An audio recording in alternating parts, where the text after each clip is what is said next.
नमस्कार दोस्तों, मैं हूं शिखा पारिक और स्वागत करती हूं आप सभी का डीडी राजस्थान के एक स्पेशल कार्यक्रम में। कच्ची मिट्टी, थोड़ी सी नमी, थोड़ी सी हवा, स्नेहिल स्पर्श और साथ हो सुघड़ हाथों की सुरक्षा। रूप जो निखरे दुनिया देखे, दुआ करो हर बच्चा निखरे ऐसे हाथों में। दोस्तों, ये तो हम सभी जानते हैं कि महान व्यक्तित्व किसी भौतिक सुख सुविधाओं से नहीं बल्कि अभिभावक और शिक्षक की महान सोच और विचारों से बनते हैं। शिक्षा के क्षेत्र में अगर हम कहें कि जिम्मेदारी सिर्फ स्कूल की है तो वो भी नाकाफ़ी है, और जिम्मेदारी अगर सिर्फ अभिभावकों की है तो वो भी कहाँ उचित है। यानी कि शिक्षा अगर एक हम विषय लेकर चलते हैं तो उसमें तालमेल बिठाना होता है अभिभावक और शिक्षकों दोनों को। इस विषय पर आज हम चर्चा कर रहे हैं और हमारे साथ में है हमारी आज की गेस्ट श्रीमती शिखा पंत, जो कि शिक्षा के क्षेत्र में बाल मनोविज्ञान पर काम कर रही हैं और एक स्कूल की डायरेक्टर हैं। लगभग एक दशक से ये ऐसे इनोवेटिव एजुकेशन पर काम कर रही हैं, सामाजिक क्षेत्र में काफ़ी अग्रसर हैं। नमस्कार। नमस्कार, स्वागत है आपका हमारे प्रोग्राम में। Thank you ma'am. मनोविज्ञान की अगर हम बात करें तो मनोविज्ञान क्या सिर्फ शिक्षक के लिए ज़रूरी है या अभिभावक के लिए भी ज़रूरी है? क्योंकि अगर हम शिक्षा की बात करते हैं तो वहाँ बच्चे आते हैं छोटे बड़े, तो मुझे लगता है कि मनोविज्ञान के बारे में पहले जान लेना चाहिए, कितना आवश्यक है। बिल्कुल, मनोविज्ञान तो सभी के लिए, ना केवल शिक्षक बल्कि अभिभावक दोनों के लिए ही बहुत महत्वपूर्ण है, क्योंकि मनोविज्ञान का अर्थ ही व्यक्ति के व्यवहार में परिवर्तन करना है। तो व्यक्ति के व्यवहार को जानना है। तो जब हमें पता रहेगा कि इस व्यक्ति को इस प्रॉपर तरीके से हम डील कर सकते हैं तो हम उसको बहुत अच्छे से टैकल कर लेंगे और हमें कोई प्रॉब्लम नहीं आएगी। तो क्योंकि हम सभी जानते हैं कि कोई भी दो बच्चे आपस में डिफरेंट होते हैं, कोई भी समान नहीं होते हैं। तो जब उस ज्ञान के आधार पर, बुद्धि के आधार पर और व्यक्तित्व के आधार पर सभी बच्चे अलग होते हैं। तो जब हम शिक्षक और अभिभावक दोनों को ये पता होगा कि बच्चे को इस स्तर से हमें स्टार्ट करना है तो उसको समझने में बहुत आसानी होगी। बिल्कुल, ये तो सही कहा कि कोई भी दो बच्चे एक से नहीं होते और एक घर में भी नहीं होते। एक बहुत शैतान होता है तो एक बहुत समझदार होता है। एग्जैक्टली, बिल्कुल। एक दशक से आप इस क्षेत्र में काम कर रही हैं और आज अगर हम बात करें, हर क्षेत्र विकास की तरफ बढ़ रहा है। बिल्कुल। तो नई नई चुनौतियां सामने आती रहती हैं। शिक्षा के क्षेत्र में आप किन चुनौतियों को देखती हैं?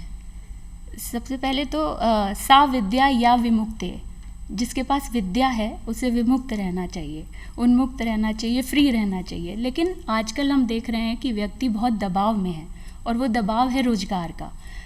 हालांकि सरकार ने स्किल इंडिया, डिजिटल इंडिया ऐसे बहुत सारे प्रोग्राम्स और मुहिम चलाई हैं, लेकिन अभी तक उनको लाभ नहीं उठा पाए हैं लोग। समाज में आज भी उन बच्चों को कम आंका जाता है जो नया आविष्कार करते हैं, बजाय कि उन बच्चों के कि जो ज़्यादा नंबर लेकर के आते हैं। तो ज़्यादा मार्क्स वाले बच्चों को आज भी ऊंचे स्तर पर देखा जाता है उन बच्चों से कि जो बच्चे आविष्कार कर रहे हैं, नया आविष्कार किया, उन्होंने समाज के लिए कोई युक्ति, कोई यंत्र या कोई तरीका विकसित किया, तो उनसे कम ही आंका जाता है, जो कि ठीक नहीं है। उनको भी उतना ही स्थान मिलना चाहिए। और वर्तमान में ऑनलाइन शिक्षा तो एक बड़ी चुनौती बनकर सामने आई है। बिल्कुल सही कहा आपने। हाँ। हम भी क्या करते हैं, अक्सर हम क्या करते हैं, हमारे घर में अगर दो बच्चे हैं तो हम कंपेयर करते हैं मार्कशीट को कि किसके मार्क्स ज़्यादा आए हैं। नंबरों के पीछे ही सभी पड़े रहते हैं, नंबरों के दौर में ही सब लोग आगे निकल गए हैं और कई दुष्प्रचारों के चलते विद्यालय और शिक्षकों को वो सम्मान शायद अभी कुछ कमी आई है, वो नहीं मिल पाया है जो मिलना चाहिए था। क्योंकि विद्यालय तो शिक्षा का एक मंदिर है, दुकानें नहीं। तो ये सोच, ये भाव समाज में बना रहे, इसके लिए अभिभावक और बच्चे और विद्यालय दोनों को ही प्रयास करना पड़ेगा। शिक्षक और अभिभावक दोनों को ही कदम उठाने पड़ेंगे कि विद्यालय शिक्षा का मंदिर है, दुकानें नहीं। बिल्कुल, क्योंकि ये समाधान ज़रूरी है। जहाँ चुनौतियाँ हैं वहाँ समाधान तो हमें ज़रूर खोजना ही पड़ता है और इससे उचित समाधान मुझे नहीं लगता कि कोई हो सकता है। मैं अगर आपको देखूँ, आप माँ भी हैं, यानी कि अभिभावक भी हैं आप, और टीचिंग में भी हैं।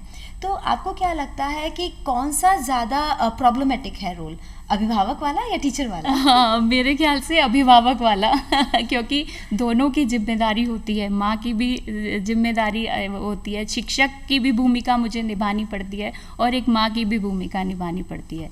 तो माँ को बच्चे इतना लाइटली लेते हैं, वो सम्मान शायद उनको क्रिएट नहीं हो पाता जो शिक्षक के लिए होता है। शिक्षक तो बच्चे के लिए आइडल होती है, रोल मॉडल होती है, क्योंकि जो शिक्षक ने कह दिया वो बच्चे के लिए एक लकीर खिंच जाती है। बिल्कुल। देखिए, ये तो हम बहुत ही लंबे समय से सुनते आ रहे हैं, गुरु गोविंद दोऊ खड़े काके लागू पाओ, बलिहारी गुरु आपकी गोविंद दियो बताए। तो ये बात तो हम बड़ों के लिए नहीं, हम छोटों में भी देखते हैं कि मेरी मैडम ने कह दिया है ना तो यही सही है, मम्मी की बात को नहीं मानते हैं। तो उस कंडीशन में मुझे लगता है कि शिक्षकों के ऊपर जिम्मेदारी ज़्यादा बढ़ जाती है। बिल्कुल, शिक्षकों के ऊपर जिम्मेदारी बहुत बढ़ जाती है। शिक्षकों को हमेशा माँ के प्रति सम्मान सिखाना चाहिए और उधर ही माँ को भी शिक्षकों के प्रति सम्मान बच्चों को सिखाना चाहिए। जब एक सम्मान का भाव बना रहेगा तो दोनों के बीच में तालमेल बहुत अच्छा रहेगा। ये बात तो सच में, शिक्षक अगर घर वालों के लिए रिस्पेक्ट करना सिखाते हैं तो घर से ही शिक्षा शुरू होती है। हम कहते हैं कि बच्चे की पहली पाठशाला घर है और पहली जो अध्यापिका है वो माँ होती है। लेकिन धीरे धीरे देखिए कितना बदलाव आता है कि टीचर ने कहा वही सही है, बाकी सब दरकिनार कर दिया जाता है। ये तो वैसे बहुत अच्छी बात है शिक्षकों के लिए। लेकिन अगर हम शिक्षा को देखें तो ग्रामीण क्षेत्रों में शिक्षा का विकास अभी हो रहा है। जो इनोवेटिव आइडियाज़ की हम बात करते हैं तो वो शहरों में बहुत जल्दी आ गए हैं और गाँवों में अभी आ रहे हैं। लेकिन अभिभावकों को अगर देखें तो क्या वहाँ पर अभिभावक इतने ट्रेंड हैं, या यूँ कहो कि जितना सरल यहाँ पर है मैम ने नहीं बताया घर जाके हम सीख लेंगे? तो किस तरह से इस चीज़ को हम कोप अप कर सकते हैं? देखिए, सबसे पहले तो हमें देखेंगे कि गांव और शहर दोनों की शिक्षा में कुछ ना कुछ खूबियाँ ज़रूर मिलती हैं। गांव में कठिन परिश्रम, परिस्थितियों से मुकाबला करना, वो वातावरण की वजह से बच्चे स्वतः ही सीख जाते हैं। और शहरों में डिजिटल लर्निंग, स्मार्ट लर्निंग, अंतर्राष्ट्रीय स्तर की जानकारियाँ, बेहतर शिक्षक बच्चों को मिल जाते हैं। तो गांव और शिक्षा की दोनों को हम समझते हैं कि टेक्नोलॉजी के माध्यम से गांव के बच्चों को बेहतर शिक्षक मिलने चाहिए और कभी कभी शहरी बच्चों को भी गांव के परिवेश में समय समय पर उनको वो मौका देना चाहिए कि वो गांव का परिवेश उनके सामने प्रस्तुत किया जाए। क्योंकि अगर पेरेंट्स समझेंगे तो बच्चों को आगे समझा पाएंगे। तो जो आपका वर्कशॉप वाली बात मुझे लगी, ट्रेनिंग वाली, वो वाकई में कहीं हद तक ठीक है। लेकिन यहाँ अगर हम बात करें कि PTM मीटिंग जो हम रखते हैं, पेरेंट टीचर मीटिंग, वहाँ पर ही लगभग 100% पेरेंट्स नहीं आते हैं, तो ट्रेनिंग में आ पाएंगे ऐसा कैसे समझ सकते हैं? देखिए, PTM के महत्व को भी समझाना पड़ेगा, जोड़ना पड़ेगा। माँ जो शिक्षक से करवाना चाहती है बच्चों में चेंजेस, वो चेंजेस जो माँ बच्चों में करवाना चाहती है शिक्षक के थ्रू, तो वो, और जो शिक्षक माँ से चाहते हैं कि वो रिस्पॉन्सिबिलिटी माँ निभाए, तो जब तक इनके बीच में आपस में कम्युनिकेशन नहीं होगा, संवाद नहीं होगा, तब तक ये इम्पॉसिबल है। तो इस महत्व को हमें पेरेंट्स को समझाना होगा, पेरेंट्स की काउंसलिंग करनी होगी। इसीलिए शायद विद्यालय में आजकल काउंसलर्स बहुत एक भूमिका निभाते हैं, महत्वपूर्ण भूमिका निभाते हैं कि बच्चे पेरेंट्स को हम सिखाएं, पेरेंट्स को हम बताएं, उसकी अवेयरनेस तो करनी ही पड़ेगी, तभी अवेयर होंगे और हम इन चैलेंजेस को फेस कर पाएंगे। पता है, अभी आपकी बात सुनकर तो मुझे लग रहा है कि चैलेंज डबल हो गया है। यहाँ पर पेरेंट्स को भी बताना पड़ रहा है कि आप जागरूक रहें। बिल्कुल बिल्कुल, क्योंकि उनको किसने बताया है, उनको बताने के लिए भी हम शिक्षक ही हैं जो आगे आएँ और पेरेंट्स को बताएं और उनकी छोटी छोटी प्रॉब्लम्स को सॉल्व कर सकें। आज की भागदौड़ वाली ज़िंदगी में अक्सर पेरेंट्स ये चाहते हैं कि मैं अधिक से अधिक जिम्मेदारियों से मुक्त हो जाऊं, और बच्चे को मैंने स्कूल में डाल दिया है, जो भी स्कूल है जस्ट उसे फैक्ट्री की तरह लेते हैं, वहाँ से हमारा बच्चा बनकर बाहर निकलेगा। तो इस सोच को किस तरह से बदला जा सकता है? देखिए, उनको ये बताना पड़ेगा कि बच्चा विद्यालय में सिर्फ 6 से 7 घंटे ही रहता है ना। बाकी उनकी जिम्मेदारी वहाँ से ख़त्म नहीं हो जाती, बल्कि वहाँ से उनकी जिम्मेदारी और निखर के आनी चाहिए। तभी जब तक दोनों के बीच में सामंजस्य नहीं होगा, तब तक बच्चे का सर्वांगीण विकास होना असंभव है। बिल्कुल सही कहा कि दोनों के बीच में सामंजस्य जरूरी है। बच्चा हर किसी के लिए, माँ के लिए लाल और हीरा हम कहते हैं ना मेरा डायमंड है ये, तो उस डायमंड को हमें तराशने के लिए स्कूल में तो भेजना चाहिए, लेकिन उसका ख्याल हमें भी रखना उतना ही ज़रूरी है। अगर हम ये बात करें कि पेरेंट्स जहाँ बहुत ज़्यादा केयरफुल हो गए हैं कि हाँ मेरे बच्चों के मार्क्स 90s के अबव आने चाहिए, और बच्चों को मतलब टीचर्स के ऊपर हावी होता है, ये तो टीचर्स का ही काम है, तो किस तरह से ऐसे पेरेंट्स को और ऐसे बच्चों को आप टैकल करते हैं? देखिए, पेरेंट्स को हम पहले बुलाते हैं, बच्चों को बताते हैं कि आपकी लाइफ में एक तो हमें ये मानसिकता को बदलना पड़ेगा सबसे पहले, कि मैं समझती हूँ कि नंबरों की दौड़, नंबरों से जीवन सफल नहीं होता। नंबरों के अलावा और भी जीवन में ऐसी चीज़ें हैं, लाइफ स्किल्स हैं जो बच्चा सीख ही नहीं पाता है। वो बस एक आता है, स्कूल से भारी बोझ उठा करके विद्यालय जाता है पहले, उसके बाद वो कोचिंग में चला जाता है, तो शायद ज़िंदगी को जीना तो बच्चे भूल ही गए हैं। इसको तो अवेयर करना पड़ेगा, ये शिक्षक ही होंगे जो इसको बताएंगे, इसकी इम्पोर्टेंस को दिखाएंगे, और पेरेंट्स को हम गाइड करेंगे कि नंबर ही सब कुछ नहीं होते। जैसे भी बात करी कि हाँ वाकई में ऐसा लगता है कि एजुकेशन नहीं, ये कंपटीशन हो गया है, पेरेंट्स के लिए भी कंपटीशन। अच्छा तुम्हारा बच्चा इस स्कूल में जा रहा है, अरे यार वो स्कूल अच्छा है, तो अधिकतर ये होता है कि हम एक दूसरे को देखा देखी अपने बच्चों को इस स्कूल में डालना चाहते हैं। तो मेरे को लगता है कि स्कूल भी कौन सा होना चाहिए ये भी हमें अच्छे से डिसाइड करना चाहिए। बिल्कुल, हम अभिभावक एक बहुत अच्छी सी बिल्डिंग, लश ग्रीन गार्डन और सुविधा युक्त वातावरण को देख करके सोचने लगते हैं कि शायद यहाँ बहुत अच्छी पढ़ाई हो रही होगी, बजाय कि ये जाने कि उस स्कूल में शिक्षक कैसे हैं, उसके ओनर कैसे हैं, और उनका क्या बैकग्राउंड है, क्या वो एजुकेशनलिस्ट हैं या सिर्फ बिजनेस करना ही उनका काम है। तो हमें ये सब ना देख करके हमें ये देखना चाहिए कि हमारे बच्चों के रचनात्मक विकास के लिए विद्यालय ने क्या क्या अरेंजमेंट्स किए हैं, वो कौन सी योजनाएं हैं जिससे हमारे बच्चे का सर्वांगीण विकास हो पाएगा। तो हमें कुल मिलाकर के स्किल बेस्ड स्कूल का ही चयन करना चाहिए। सिर्फ बच्चे को पढ़ाना काफ़ी नहीं है, पढ़ाने के लिए स्कूल तो भेजना ही होगा, और स्कूल का भी चयन बहुत ही सोच समझ कर करना चाहिए। देखिए, शिक्षा में दिन प्रतिदिन हम देख रहे हैं कि बदलाव आते जा रहे हैं। आज क्या स्थिति है और केंद्र में इसकी क्या भूमिका है? वर्तमान परिदृश्य में अगर हम देखें तो शिक्षा की बड़ी एक चुनौती के रूप में बनी हुई है। बच्चा नंबरों की दौड़ में भागा जा रहा है, वही जैसे हमने पहले कहा कि उसके पास समय ही नहीं होता है जीवन को जीने का। सरकारी नौकरी के पीछे लोग पागल हैं, 2-2 साल 3-3 साल। आज भी भारत में बहुत से ऐसे लोग हैं जो 2-2 3-3 साल तक काम नहीं करेंगे और कंपटीशन की तैयारी करेंगे। हाँ, हम एक उम्मीद की किरण NEP ज़रूर आई है, नई शिक्षा नीति एक उम्मीद की किरण बनकर सामने आई है। तो जब लेकिन इसके इम्प्लीमेंटेशन में भी अभी बहुत चुनौतियां हैं, अभी लोगों को उसको समझना है और आगे कार्य करना है। तो NEP से हमें बहुत उम्मीदें हैं। अभी आपने कहा NEP, नई शिक्षा नीति। अब इस नई शिक्षा नीति के अगर हम बारे में जानना चाहें तो क्या खास बिंदु इसके हैं? देखिए शिखा, नई शिक्षा नीति को जानने के लिए तो शायद हमें एक अलग से प्रोग्राम बनाना पड़ेगा, क्योंकि ये इतनी वास्ट है। पर फिर भी स्कूली शिक्षा से जुड़े कुछ तथ्य, कुछ पॉइंट्स मैं आपको बता दूं कि पहले 10+2 का प्रारूप हुआ करता था, लेकिन आज 5+3+3+4 के प्रारूप में हम फॉर्मेट में बच्चों को पढ़ाएंगे। और उसके बाद दूसरे नंबर पे बोर्ड एग्ज़ाम्स जो होंगे वो मॉड्यूलर फॉर्म में होंगे, ताकि रट्टाफिकेशन के सिद्धांत को हतोत्साहित हो सके और ज्ञान और योग्यता डेवलप हो सके बच्चे के अंदर। तीसरी बड़ी बात जो सामने आई है वो ये है कि अब क्लास 6 से ही हम व्यावसायिक एजुकेशन बच्चे को देंगे, व्यावसायिक शिक्षा बच्चे को देंगे। व्यावसायिक शिक्षा जैसे कोडिंग, रिसर्च, मार्केटिंग आदि की शिक्षा, मतलब शुरू से ही रोजगार के लिए बच्चे को अवेयर कर देंगे। क्योंकि हम ये देखते हैं कि 12th क्लास पास करने के बाद हायर एजुकेशन में बच्चे को रोजगार से रिलेटेड चीज़ें बताई जाती हैं, बताया जाता है कि इंडस्ट्री में क्या है, उसमें भी वो भी शायद बहुत कम रह जाता है। तो तब तक बच्चे का ब्रेन स्टेगनेट हो जाता है। लेकिन छोटे अगर स्तर से ही हम स्टार्ट कर देंगे तो उसकी शिक्षा ज्ञान के साथ साथ रोजगार उन्मुख भी हो जाएगी। अभी हम बात कर रहे थे मार्क्स की, अब बात करते हैं ड्रीम्स की। अधिकतर हम देखते हैं कि पेरेंट्स अपने ड्रीम को बच्चों के साथ में जोड़ देते हैं और हावी हो जाता है वो उनके ऊपर इतना कि तुम्हारे मार्क्स इतने कम क्यों आ रहे हैं, इस सब्जेक्ट में मार्क्स कम क्यों आ रहे हैं। हर किसी का अपना इंटरेस्ट पेरेंट नहीं जान पाते। तो उस कंडीशन में उन पेरेंट्स को या उन बच्चों को आप किस तरह से लेते हैं और कैसे इस चीज़ से बाहर निकालते हैं? देखिए, पेरेंट्स की शिक्षा के क्षेत्र में बहुत बड़ी भूमिका होती है।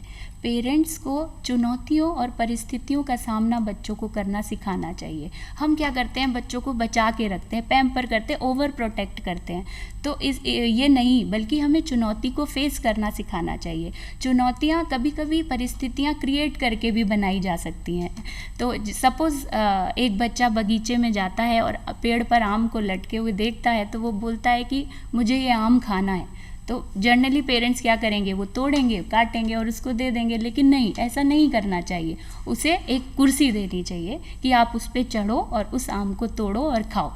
तो इससे क्या है, उसमें आत्मविश्वास आएगा और परिस्थितियों लॉजिकली वो सोचेगा कि मुझे कंडीशंस कभी, क्योंकि विषम परिस्थितियाँ किसी भी समय में आ सकती हैं, तो उसका सामना करना हमें बच्चों को सिखाना चाहिए।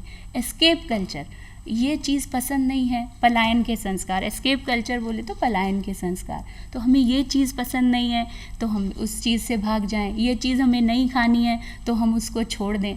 तो छोड़ते छोड़ते एक दिन ऐसा आता है जीवन में कि बच्चा छोटी छोटी बातों पर जीवन को छोड़ने की बात करने लगता है। तो हम आजकल देखते हैं कि कम नंबर आए तो बच्चे ने सुसाइड कर लिया। छोटी छोटी बातों में ही हम लोग, बच्चे इतना बड़ा कदम उठा लेते हैं, जबकि ये पालन पोषण पर निर्भर करता है। हमें एस्केप कल्चर नहीं, उनका सामना करना हमें सिखाना चाहिए। नहीं, जो स्थिति अभी आपने बताई कि बच्चे इस स्टेज पे चले जाते हैं, सुसाइड अटेम्प्ट करते हैं, तो इसके लिए हम जिम्मेदार किसे माने? उसकी खुद की मानसिकता को, उनके पेरेंट्स की कमी को, या टीचर को? देखिए, इसमें ये बहुत एक विषय है। तो इसमें तो भूमिका तो सबकी होगी, बराबर है, भूमिका तो सभी की बराबर है। लेकिन अगर हम उस बच्चे का पालन पोषण, स्थितियाँ सही भी हैं तो भी कुछ कमियां दिखा करके करेंगे। सपोज़ कि हमारे पास पैसा तो है, लेकिन बेटा जब तक तुम ये काम नहीं कर लोगे, मम्मी की मदद नहीं कर दोगे, तब तक तुम्हें ये टॉफ़ी नहीं मिलेगी।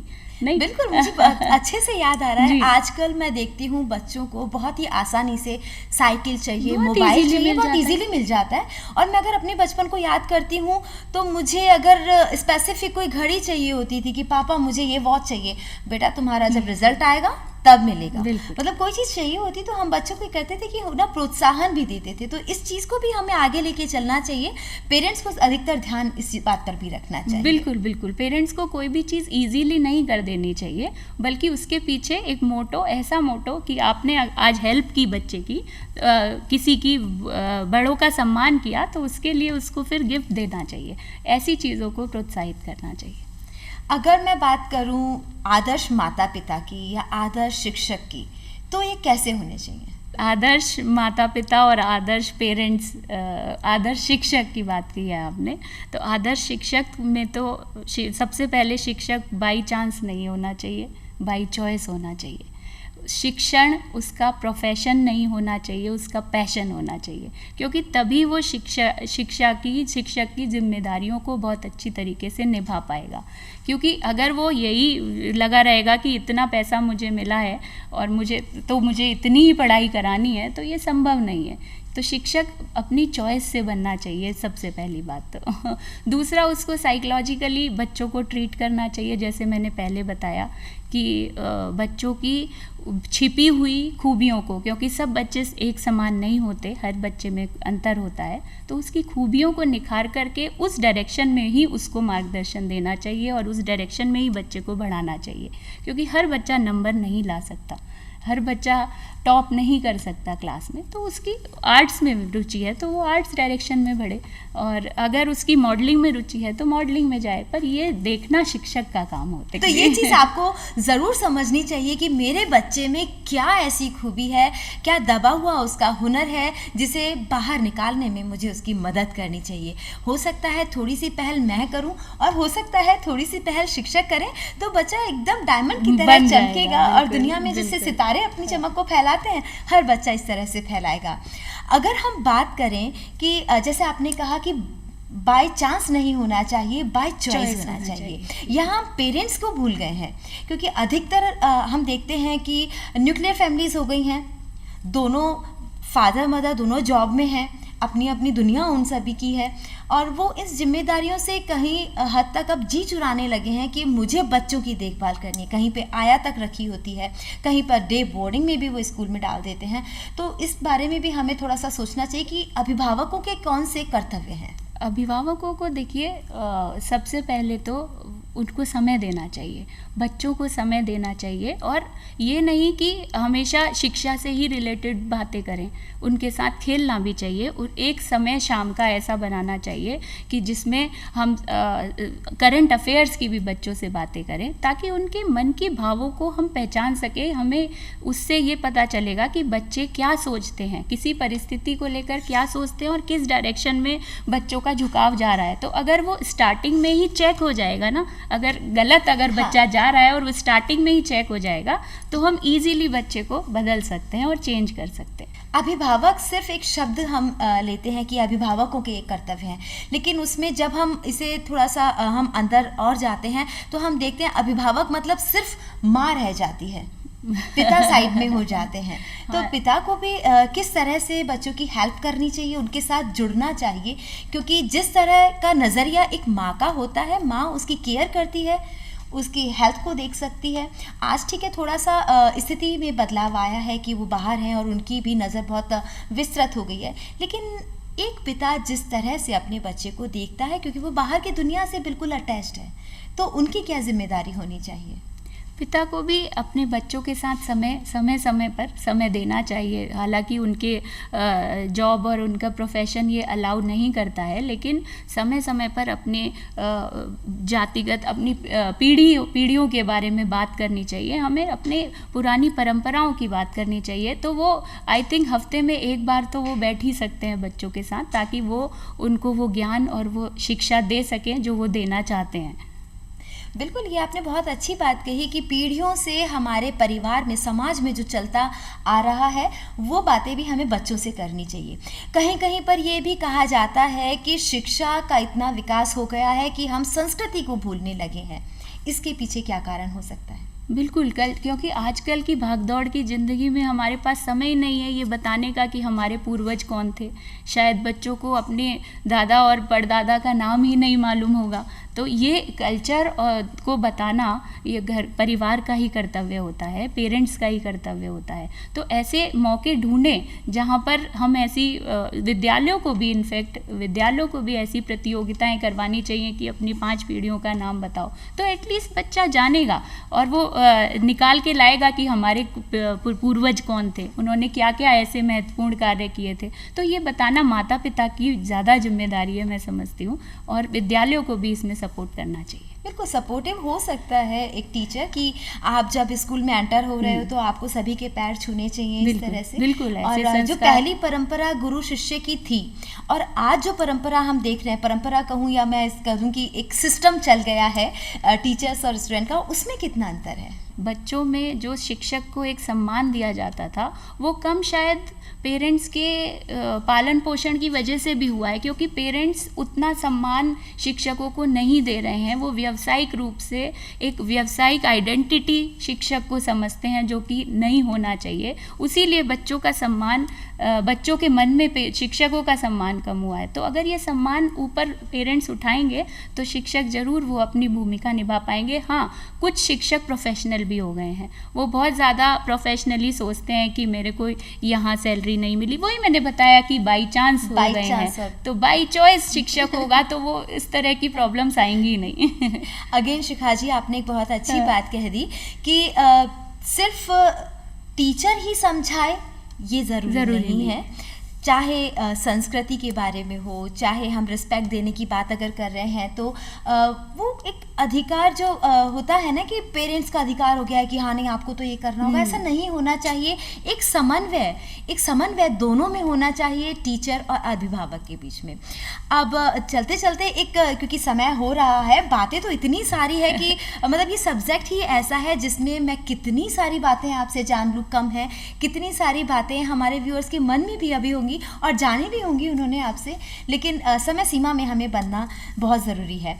चलते चलते मैं एक आखिरी सवाल आपसे करना चाहूँगी कि शिक्षक जो है हमारे आज के समाज में क्या आमूलचूल परिवर्तन ला सकता है? देखिए, शिक्षक ही वो टूल है, हम कहें कि जो आमूलचूल परिवर्तन ला सकता है। सबसे पहले तो समाज में फैली हुई गलत चीज़ें, गलत बोले तो देशद्रोह, भ्रष्टाचार, आतंकवाद और नक्सलवाद, ये इसके खिलाफ विरोध करना हमें शिक्षक ही सिखा सकता है। इसको हम एक उदाहरण से समझ सकते हैं कि सपोज़ 12th पास करने के बाद बच्चा अगर यूनिवर्सिटी में जाता है और यूनिवर्सिटी में भारत तेरे टुकड़े होंगे ऐसे नारों को सुनता है, तो वो उसको सुने या उसका विरोध करे या न्यूट्रल रहे, ये उसके शिक्षकों के द्वारा प्रदान की हुई शिक्षा पर ही निर्भर करता है। तो राष्ट्र के स्वाभिमान को जगाने का सबसे खूबसूरत उदाहरण चाणक्य ने दिया था। चाणक्य ने यवनों और दंभी प्रशासन के प्रति विरोध के खिलाफ मगध में जागरूकता पैदा की और उसने ये कहा कि जब तक मैं राष्ट्र के स्वाभिमान को पुनर्प्रतिष्ठित नहीं कर लूँगा, अपनी शिखा नहीं बांधूंगा। ज्ञान एक ऐसी चीज़ है जब किसी के पास होता है ना तो वो उसे रोका नहीं जा सकता। आपसे बहुत सारी जानकारियाँ हमने ली और इस चीज़ को बहुत ही अच्छे से समझा कि अगर शिक्षा को आगे बढ़ाना है तो जिम्मेदारी सिर्फ शिक्षक की नहीं है, उतनी ही जिम्मेदारी एक अभिभावक की भी है। शिक्षा के क्षेत्र में आगे बढ़ने के लिए एक समन्वय बहुत ज़रूरी है शिक्षक और अभिभावक के बीच में। इस बात को हमने बहुत अच्छे से समझा हमारे आज के कार्यक्रम में, और इस कार्यक्रम में आपका आने के लिए बहुत बहुत धन्यवाद।